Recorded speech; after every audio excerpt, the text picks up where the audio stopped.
Oman আরব উপদ্বীপের এক শান্ত ও কর্মব্যস্ত দেশ। অনেক বাংলাদেশি তাদের ভাগ্য বদলাতে পারে জমেছে এই মরুভূমি দেশে।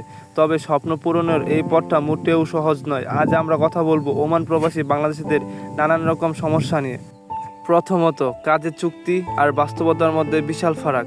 বাংলাদেশ থেকে যাওয়ার সময় অনেকেই চাকরির মিথ্যা প্রতিশ্রুতি দিয়ে নেওয়া হয়। চাকরির ধরন, বেতন, এমনকি কর্মঘণ্টাও থেকে সম্পূর্ণ ভিন্ন। ওমানে গিয়ে দেখা যায় হিসাবের বাইরে পরিশ্রম, অথচ মাস শেষে বেতন অনেক কম। দ্বিতীয় সমস্যা, বসবাসের পরিবেশ। অনেক বাংলাদেশি শ্রমিক ঘাটাঘাটি করে থাকেন ছোট্ট একটা কক্ষে, যেখানে নেই পর্যাপ্ত বাতাস, নাই কোনো পানির ব্যবস্থা, নেই স্বাস্থ্যসেবা, নেই কোনো বিশ্রামের সুযোগ। তৃতীয় সমস্যা, নিয়মিত বেতন না পাওয়া বা দেরিতে দেওয়া। কিছু কিছু কোম্পানি মাসের পর মাস বেতন দেয় না, আবার কেউ অতিরিক্ত ওভারটাইমে টাকা মেরে দেয়। এতে পরিবারে টাকা পাঠানো কঠিন হয়ে পড়ে। চতুর্থ সমস্যা, আইনি সহায়তার অভাব। প্রবাসীরা যখন সমস্যায় পড়েন তখন স্থানীয় ভাষা ও আইন না জানার কারণে নিজেদের কথা বুঝিয়ে বলতে পারেন না। অনেক সময় মালিকের বিরুদ্ধে অভিযোগ করলেও বিচার মেলে না।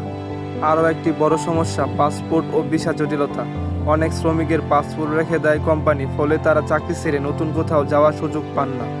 ওমান প্রবাসীরা দেশের রেমিটেন্স অর্থনীতির বড় একটি অংশ। তাদের কষ্ট, ত্যাগ ও স্বপ্ন যেন অবহেলায় না পড়ে যায়। প্রয়োজনে তাদের সুরক্ষা নিশ্চিত করা, আইনের সহায়তা নিশ্চিত করা। চলুন আমরা প্রবাসীদের কণ্ঠস্বর হয়ে তাদের গল্প ছড়িয়ে দেই, সম্মান আর সমর্থনের হাত বাড়িয়ে দেই।